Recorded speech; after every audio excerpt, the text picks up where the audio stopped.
Hello. Thank you. Sorry, I can't hear you properly. Introduce yourself, please. Okay, so my name's Saida Farwazedi, and ich komme aus Deutschland, but I also am from Pakistan. So yeah, I'm a Pakistani, and I'm 27 years old. And what's your religion? Whatever religion is Aba Abdullah's and Amir al-Mu'mineen, but if I have to give it a label, I'm Tashayyu alhamdulillah. And how did you know Imam Hussein? You know, I know him when I was even born, you know, because you don't start Azadari when you are born or when you're introduced to Imam after you come into this world. But when you are in your mother's womb and she attends Aba Abdullah's majlis, you hear all that. You know who Aba Abdullah is and what he stands for. So I know him before I was even introduced to this world. And what do you think about Ashura? Ashura, it feels like a movement that nobody else could have ever planned if they could, or ever tried to come through with it. If it wasn't for Aba Abdullah or his family, it's just the heart of Ahlul Bayt that made Ashura happen. But I think what Ashura was the end of what started in Ghadir. So basically, Ashura is the end of Ghadir. Why are you participating in Arbaeen Fest? I call it the journey of love.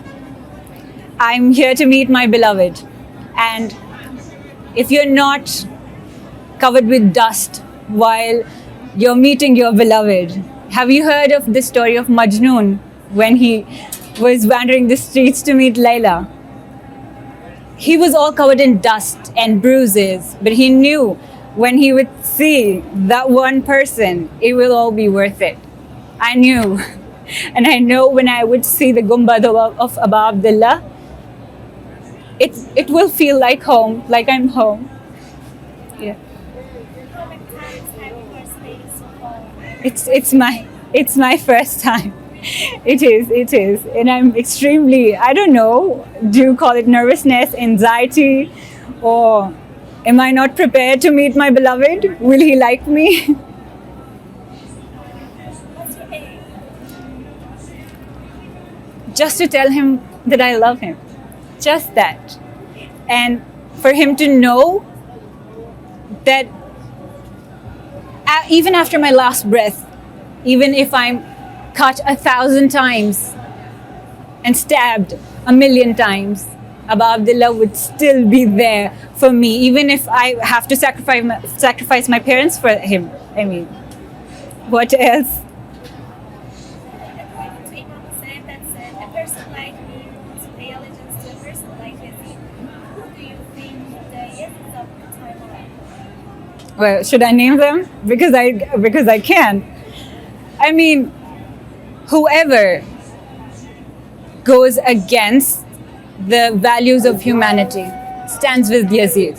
And whoever acknowledges how humane Hussein was when he chanted Hayhat minna zillah.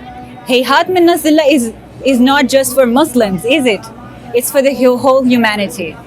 We see it as if nobody ever should sacrifice or compromise their respects or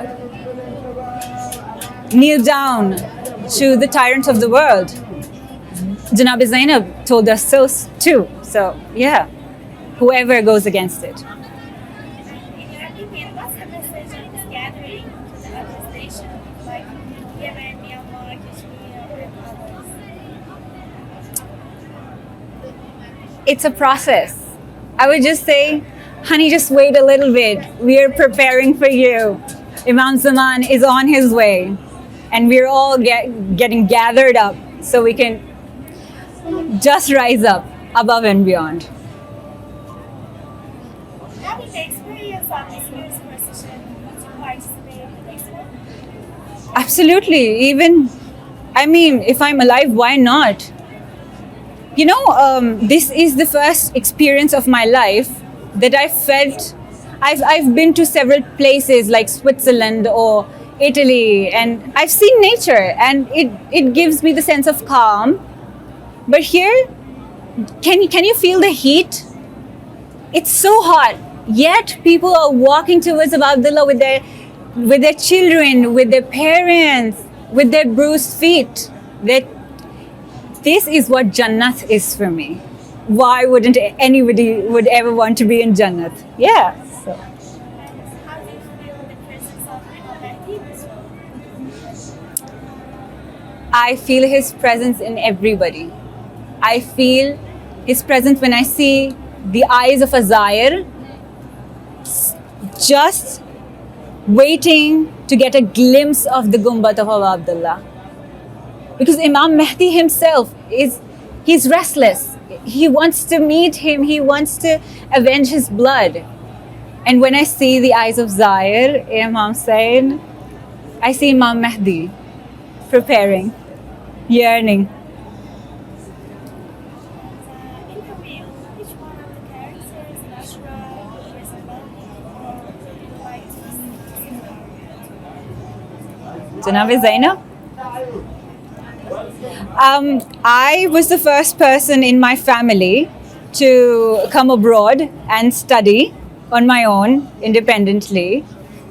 And my father, he was the kind of man, he went beyond the society's chains to give me that power to choose, give me that power to be able to stand up to people that didn't understand what a woman can do. Janab Zainab is not just a religious figure. She's not just a person to moan on. No. We should see her as an idol who she just stood in front of Yazid and told him, "You're nobody. You're nobody." And while she was in chains, she did that. I want to be like her. And even if a fraction of me is like her, I think I would have conquered what I am aiming to. And the last one, Last word would be this. Can I say it in Urdu because it's so beautiful? My father says this. Farshe Azai Hussain. ऐसा फर्श है जो आपको अर्श से मिलाता है. ऐसा फर्श जो कि बिछता तो इस ज़मीन पे है लेकिन आसमानों से ज़्यादा रोशन, आसमानों से ज़्यादा पाक, आसमानों से ज़्यादा मोतबर है कि मलाइक उस फर्श से अपने आप को मस्त करके और अपने आप को खुशकिस्मत समझते हैं. I think this whole Arbaeen walk is that arsh that we are actually on right now.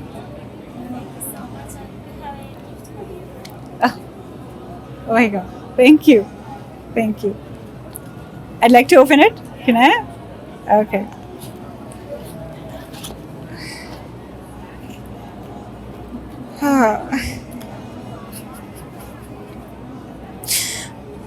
I haven't visited Imam Raza since I was a child.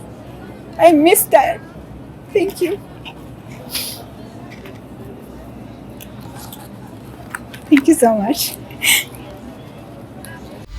Masaf International Institute. Uncovering the truth.